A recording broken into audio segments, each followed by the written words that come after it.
मी तुमच्या सर्वांचं स्वागत आहे। तर आज तुम्हाला मी दाखवणार आहे मालवणी पद्धतीत वाटण कसं काढायचं। आणि हे वाटण जे आज तुम्हाला मी दाखवणार आहे ते आपण असंच 15 दिवसासाठी फ्रीजमध्ये ठेवू शकतो आणि जर आपल्याला जेव्हा गरज असेल तेव्हा आपण त्याला मिक्सरला लावून वापरू शकतो। मग हे नवीन पद्धतीत वाटप तुम्हाला मी दाखवणार आहे कसं बनवायचं।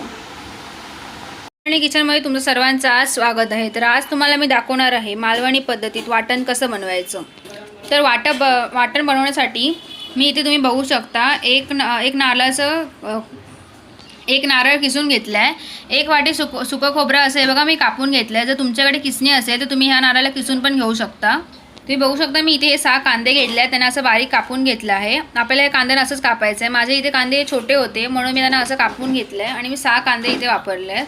आणि तुम्ही इथे बघू शकता मी इथे 8-10 लसूणच्या पाकळ्या पण घेतल्यात आणि त्यांना इथे व्यवस्थित सोलून घेतलं आहे। हे बघा, तर सगळं इथे मी असं हे साहित्य इथे जमा करून घेतलं आहे। आता आपल्याला या सर्व साहित्याला भाजून घ्यायचं आहे चांगलं। ते कसं भाजायचं ते तुम्हाला मी आता दाखवणार आहे। तर आता तुम्हाला दाखवणार आहे की आपण हे वाटण भाजून कसं घ्यायचं आहे। तर तुम्ही बघू शकता मी इथे एक कढई घेतली आहे आणि त्या कढईमध्ये मी इथे 1 चमचा तेल टाकणार आहे।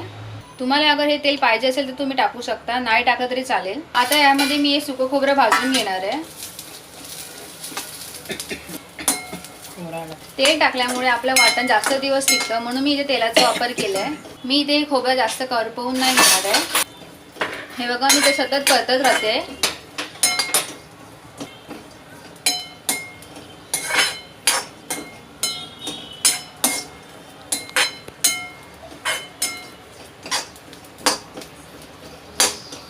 तर तुम्ही बघू शकता माझं इथे सुकं खोबरं व्यवस्थित भाजून झालं आहे। आता त्याला मी एका प्लेटमध्ये काढून घेणार आहे।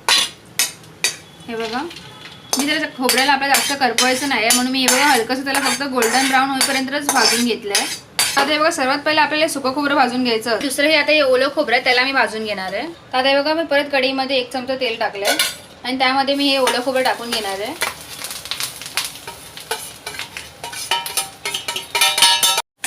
हे बघा इथे आपण आपल्याला गॅसची फ्लेम स्लोच ठेवायची आहे आणि हे बघा मी त्या सतत परतत राहते।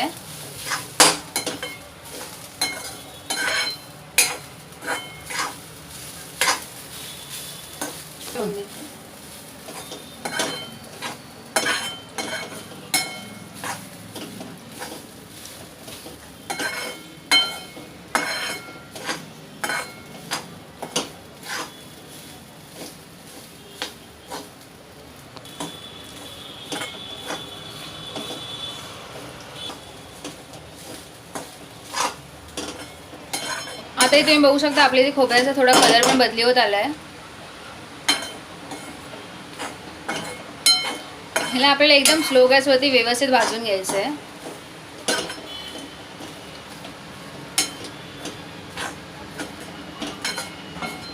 तर तुम्ही बघू शकता आपल्या इथे खोबरे व्यवस्थित भाजत आलंय आणि तुम्ही बघू शकता त्याचा खोबऱ्याचा कलर पण इथे बदली झालाय। तर आता तुम्ही बघू शकता मी या खोबऱ्याला पण काढून घेणार आहे।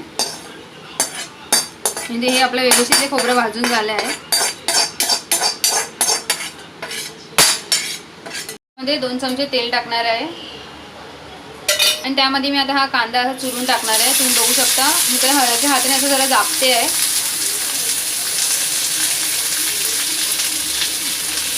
बघा कारण की आपले कांदा व्यवस्थित भाजला पाहिजे। आणि हे बघा मी त्यामध्ये लसूण पण भाजून घेणार आहे। तुम्हाला जर लसूण भाजायची नसेल तर तुम्ही त्याला नंतर टाकले तरी चालेल। आणि हे बघा आता मी तेलामध्ये कांदा चांगला परतून घेणार आहे।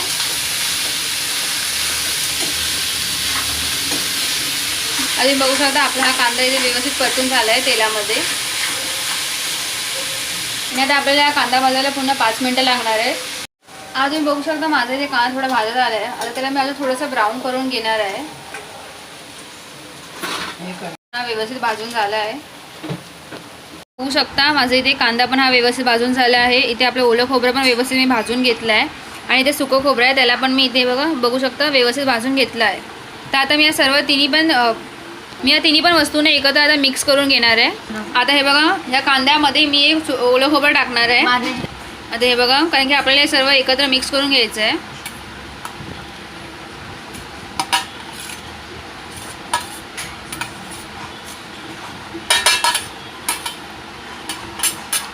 आणि त्यामध्ये मी सुकं खोबरं पण टाकून घेणार आहे।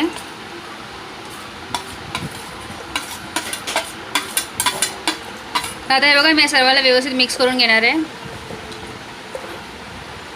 आपल्याला चांगलं मिक्स करून घ्यायचं आहे.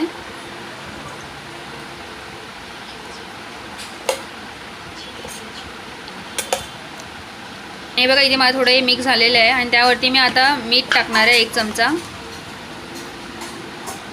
मीठ टाकल्यामुळे काय होतं की आपलं वाटप हे चांगलं राहतं आणि 15 दिवस टिकतं, म्हणून मी याच्यामध्ये मिठाचा वापर केला आहे.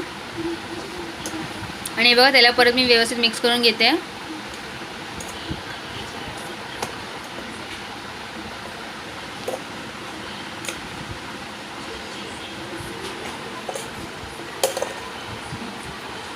आणि हेच वाटप आपण असंच मी आता असंच ह्याला एका डब्यामध्ये ठेवून देणार आहे आणि आपल्याला जेव्हा पाहिजे असेल तेव्हा आपण हे मिक्सरला लावून हे वाटप वापरू शकतो. आणि हे वाटप असं आपण डब्यामध्ये ठेवलं फ्रीजमध्ये तर हे 15 दिवस चांगलं राहतं आणि जेव्हा आपल्याला पाहिजे असेल तेव्हा फक्त आपण त्याला मिक्सरला लावून वापरू शकतो. आता हे बघा मी इथे एक डब्बा घेतला आणि त्या डब्यामध्ये मी हे वाटप भरून ठेवणार आहे.